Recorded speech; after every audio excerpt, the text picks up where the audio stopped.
is Rivka Shimon. I live in Pisgat Ze'ev in Yerushalayim. The first time I went on Temple Mount was like 12 years ago. When they decided to open Temple Mount, it was Yom Yerushalayim, and I went up with my young daughter. She was coming to be 9 years old, so I found out that she doesn't have to go to a mikveh, and it was an exciting day. But I really don't remember anything from Temple Mount from that day, only the adventure. And only that it was very spiritual and that it was exciting and it was very meaningful for me. And afterwards, I couldn't pray in the kotel. That made a change for me. I couldn't pray in the kotel. So, but you know, it was not a movement. Tzipora Yael and all those brave women, I didn't know them yet, and I was not active. And 4 years ago, I think it's 4 or 5, I don't remember, I don't recall, we made Women for the Temple, and I studied to be a guide on Temple Mount, and since then, from now and then, I go with groups or with brides. You see, at my age, I can get a call, and the bride will ask me, please, can you guide me on next Monday? And I can. I don't get my period, and I live very close. Pisgat Ze'ev is like a short drive to Temple Mount. So I like going up Temple Mount with brides. Does your husband go up too? Yes. It doesn't do it very often because you know that the hours of going up Temple Mount are in the morning. My husband is a working man. He keeps telling me, you have your fun and I get the salary. That's what he's saying all the time. I have to work. Who is going to feed the family? But once we had my birthday and we had our wedding day. So we went up together and it was really fantastic. So my subject is everything that is concerning how do we purify ourselves when we go up Temple Mount. Now I want to give a small introduction. Why is it so important for a person to purify himself when he go up Temple Mount? We have to remember that God is the source of life, and the providence of God is still on Temple Mount, even though we don't have the temple. Now I take you back to the creation of the world, what we read in Genesis, in Sefer Bereshit, that when God created the world, in the beginning, in Perek Aleph in Bereshit, He's joining humankind with the creation, and the first mitzvah that we have is to multiply. פרו ורבו מילאו את הארץ. So, giving life is the first mitzvah that God gave humanity. Okay? Then the second chapter of Genesis of Bereshit, there is another concept of man and woman, like why do we live together? Why are we not alone? This is another subject, okay? But when we think of God giving life, we have to think of the opposite. The opposite of life is death. So, the human body is a source of happenings that are connected also to losing life. So I was looking for the correct word, the scientific word, that according to the halacha, a human being cannot go up Temple Mount when he has הפרשות. So somebody suggested the word discharges. I'm not sure this is the right word, but if you say הפרשות, הפרשות היוצאות מהגוף. So we are going to talk only about us, about the women, okay? So we have to remember that when we are connected to death in a way, we cannot go up Temple Mount. Now the fantastic thing is, where is it written? It is written in Sefer Vayikra, in a connection to sacrifices. All of a sudden, בפרשת תזריע מצורע, we have the whole story of a woman who gets her period, מצורע, זב וכולי, etc. And we ask ourselves, why is it connected to sacrifices? So on the one hand, you can say that a zava woman, she also has to give sacrifice, but this is not the only reason. The reason is that in the same way that a person he sins, so God says, okay, you had a sin, you put a stain on my Temple Mount, you put a stain on my being on Temple Mount, give a sacrifice. There is a solution to your deed. And the same thing is with the profanity. Okay, a woman, you have your period, fine, this is good, it's fine. But you have to do something when you come to me, when you come to our mutual home. You have to go into water, okay? So this is the connection with the sacrifices. In the nature of living, you happen to be in profanity or a misdeed, but you can mend it. You correct it. You go into the water. So okay. So let's read. I want to read with you the introduction to my to the halachic list here, and instructions for women ascending Har Habait. The preparation which must be done for going up to Har Habait can be compared to the spiritual, emotional, and practical preparation that the nation of Israel did before receiving the Torah on Mount Sinai. Okay, this is to give you a kind of understanding why is it so important that we do the preparation. When I talk to you about Genesis and creation and multiplying, this is very far away. But if you have the feeling that now you are going to come very close to God, so I think that this is a good comparison. Now, for this section, there is also a history of halacha that we dealt with. Maybe if I'll have time, I'll talk about it. Okay? So we go on as described in Parashat Yitro, in Sefer Shmot, and Moses descended from the mount to the nation, and the nation purified itself and washed their clothing, and he said to the nation, prepare yourselves for 3 days, do not approach your wives. Okay?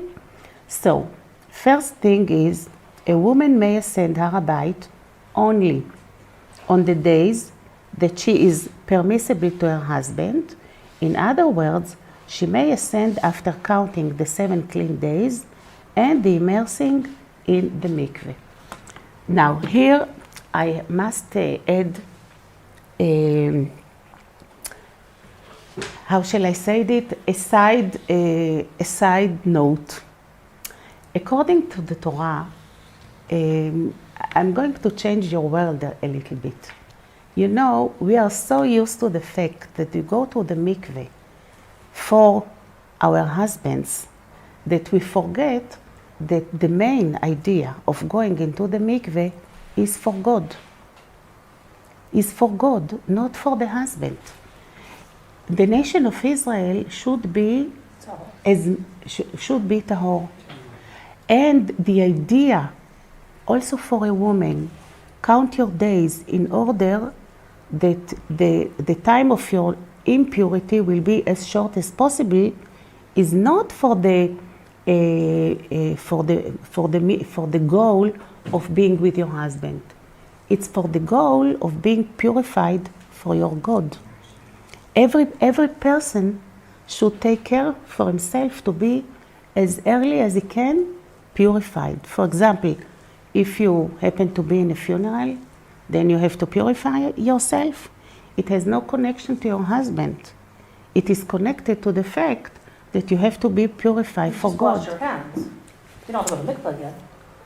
It depends in what world you are, in what condition. In the Torah period, all the time you had to be purified. And I have a news to tell you.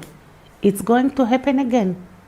Be'ezrat Hashem, we are only studying here. And we are doing our best to go up Har Habait. But why are we doing it? Because we see the future that the temple will be built. When the temple will be built, now they asked me, for a long time I'm writing in the Kippah site, Atar Kippah. For a long time. If you want to see what I'm writing about, you can go and watch. So now they asked me, please Rivka, write to us, why are people afraid from Beit Hamikdash? People are afraid. So I'm troubling my head to write them something about it. But the fact is that we all pray for it 3 times a day, and we are doing all kinds of things to remind us that Beit Hamikdash was destroyed. It will be built. It will be built exactly like Efrat was built on the hills of Efrat. You understand? So it's going to happen again. Now, when it's going to be built, the halacha will change. The halacha will go back to the Torah time. So in the Torah time, people had to be very careful not to be profane, not to touch a dead man, not to be in a tent of a dead man, because otherwise you cannot eat from the sacrifices, you cannot go up Temple Mount, all kinds of laws. I'm not going to talk about it, okay? But I want you to understand that when you go to the mikveh, you are going first of all for God, not for your husband. Now for me, my friends ask me, Rivka, you don't get your period anymore. Why are you troubling your head now to go to the mikveh every month? It is this, that. Not for your husband, but for Temple Mount. I tell them I do the right thing. I go to mikveh for God. And the Balaniyot let me do it by myself. And I really feel that I'm connected to God. The word mikveh in Hebrew, the root, what is the root?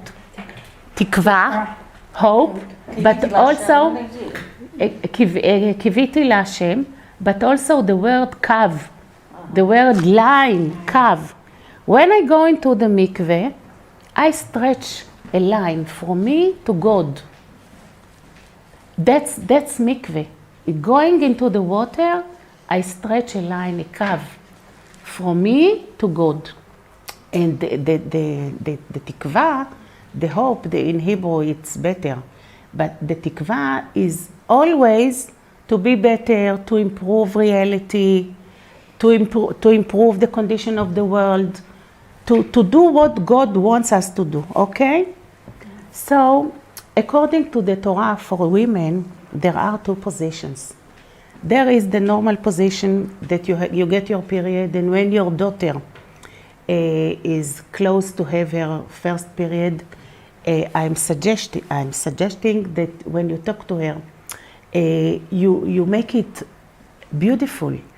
Now you are going to join the world of women.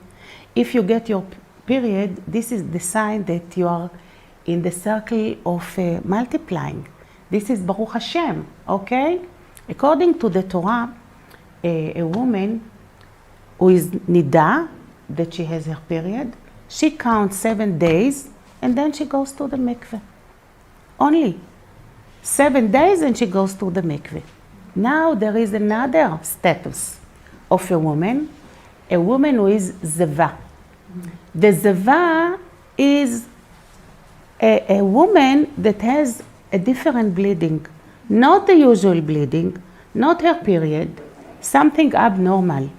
Now this woman, she has to finish this bleeding of Zava, she has to count 7 clean days, and then she has to go to the mikveh and bring sacrifice to Temple Mount. Now I'm sure that Tzipporah, when she gives her lesson, she will talk about it. So since the destroying of the temple, of the second temple, the women of the nation of Israel accepted the laws of the Zava on the Nida. It was slow. Accepted. It was accepted slowly, and today this is the law. I have a feeling that when the temple will be built, it's going to return to the laws. Why? And I heard it from a rabbi, from a Rav, that he said, now a woman, when the temple is built, she will have to know for sure, am I Nida or am I Zava? If I am Nida, it's okay, fine, I count the days and I go to the mikveh. But if I am Zava, if I have an extraordinary bleeding, then I have to give a sacrifice. So we, the usual women that now we count 7 clean days, we will not bring sacrifices because we are not Zava, we are not the real Zava. Why did I give this side note? Because here we write in the halachic laws that a woman now who wants to go up Temple Mount, she has to count the 7 clean days, she has to go to the mikveh, and then she goes up Temple Mount. Now, Bezrat Hashem, if she has, let's see if it is written here, if she subsequently had relations with her husband, she must wash herself thoroughly and then immerse in the mikveh again. So I remind you, first she has to go to the mikveh because she is purifying herself for her husband. Now, let's say that at the same night she had love intercourse with, I don't like the relations, the word relations. It's not a good word. I feel that you have to say love intercourse or love relations, I don't know. So that night she had love relations, she washes herself thoroughly, she goes to the mikveh. If she lives in Gush Etzion and she has an open mikveh in the morning, then she goes in the morning. But if not, then for example in Jerusalem, you don't have morning mikvehs in Jerusalem, so then she will have to wait another day, or maybe go to the sea, or to the, I don't know, or to some spring of water, to Sataf, or something like that. Now, here I want just to tell you a historic background that before, when we started to investigate our situation, there were rabbis who told us that a woman after love intercourse, she has to wait 72 hours. But Baruch Hashem, after investigating, having a course, I had it with Rina and Yael and my friends in Women for the Temple, we had a halachic psak from Rav Shmuel Eliyahu that according to Shulchan Aruch, we don't have to count 72 hours. Ashkenazi psak, the only one is a Rama, and he is an exception. And we but not all of them. And Rav Shmuel Eliyahu gave us the psak also for Ashkenazim. So I tell you what it's a year already that's how we behave. And I think that it is also historical and logical because people who lived in Russia or Poland, they never washed. You know, my mother comes from Poland, and I remember my grandmother telling us that they never washed. They didn't have running water. You know, even like some years ago, I was in Poland with my mother, where she was born. They still don't have running waters in the place that she was born. They go with the pump. With the pump in the street, and that's how they have water. So they didn't wash, and they say it is written in the halacha that we are not sure how we do it, how we wash it. But in our days that we have the tush and we have the bath, and every day we are washing ourselves, it is normal that a woman she should know how to wash herself. And I think the Rav Shmuel Eliyahu has big wide shoulders, and all the poskim Ashkenazim. Not all. Excuse me. Not all. They all were posek this way until the recent.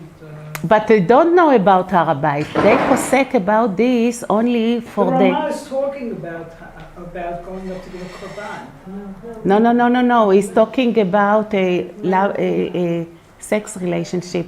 I know what the Rama is. Yes, they don't know about Har Habait. His question over there is if you can come to the Hamikdash, well, you have to wait the 72 hours because the idea is that the zera is still within the woman for those 72 hours. So Scientific fact. Scientific fact. Showering or not. Well, what is your name? What is Sarah your? Bama. So Sarah, we also sat with the gynecologist. I asked if there's an Ashkenazi Gynecologist who told us that scientifically, it doesn't matter. the sperm is dying. According to Rav. Okay, so Yeah, I just asked, Sarah. Is there a Ashkenazi posek today that says this? Rav Shmuel Eliyahu, He's a Sfaradi. no, he is Sfaradi, but he consulted also Is Ashkenazi there an poskim. Ashkenazi gave us a psak. Yes, Israel Ariel gave us a psak. Arav Israel Ariel also. And Rav Shmuel Eliyahu gave us a psak also for Ashkenazim. For Ashkenazim. Rav Ir is a posek for everyone. He's not the Sfaradi Rav Ir. And he By the knows way, the Rama. yes, he knows the No one Rama. knows the Rama, But so Sarah, Rama cholek on it. Sarah, but I want to tell you something. You know, according to Rav Ovadia Yosef said that people who live in Israel should follow the Shulchan Aruch. That's very good. Yes. You all know that Ashkenazim don't follow. Okay. I'm sorry, that's really So not let me tell you something. If somebody wants to take upon himself the Rama, Is okay. there an Ashkenazi posek? Yes, All now go to Rav Shuki Reich and they go. He's not a posek. When we talk about Arav Israel I'm Ariel. talking about a posek at the Rama of the poskim that we all are familiar with. Okay, is there any big posek in Eretz Yisrael today who's Ashkenazi? As I'll tell you the Book that they problem. published, which I read of all the halachot for women, it says 72 hours. Where is the which That book? was put out. Wait, we didn't have 3-4 a years and ago. Givat Levuna, those books? Which book? Which book? No, I don't know. Okay, so Anyway.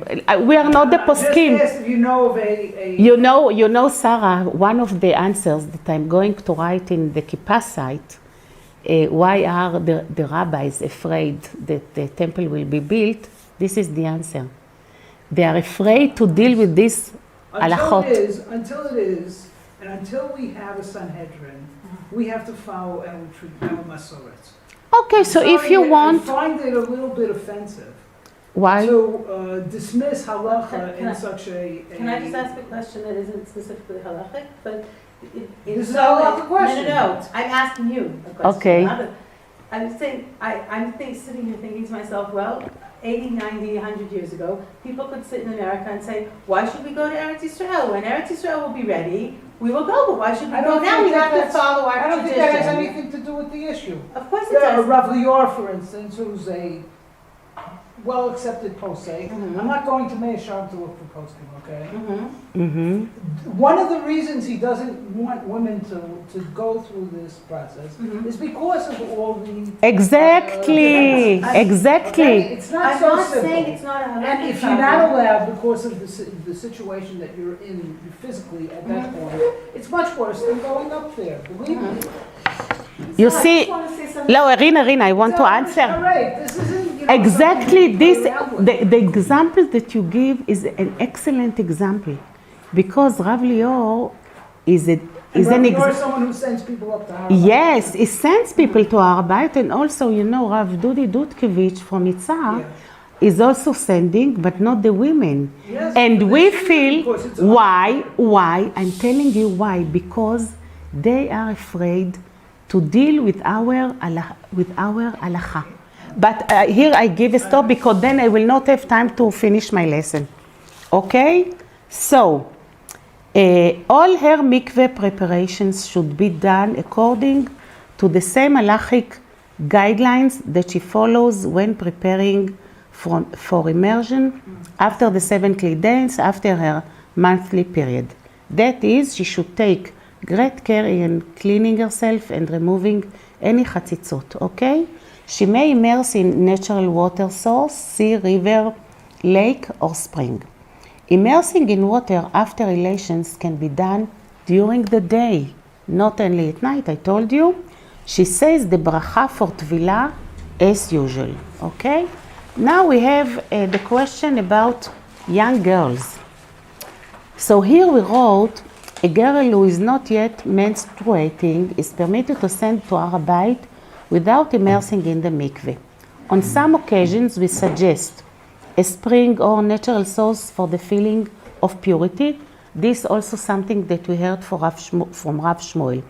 However, if there is definite information that she had uterine bleeding in her infanthood and during subsequent years, she may not ascend unless she goes to the mikveh. Now, about the age of young girls.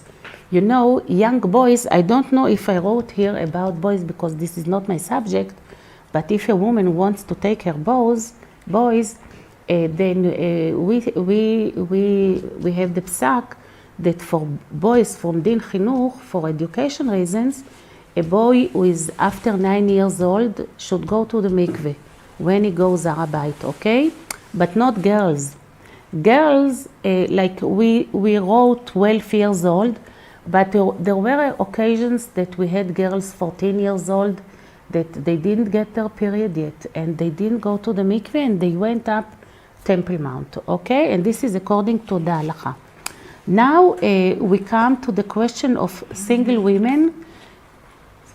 Yes. For a boy, why specifically 9 years? I'll tell you why. Because of carry, the carry thing.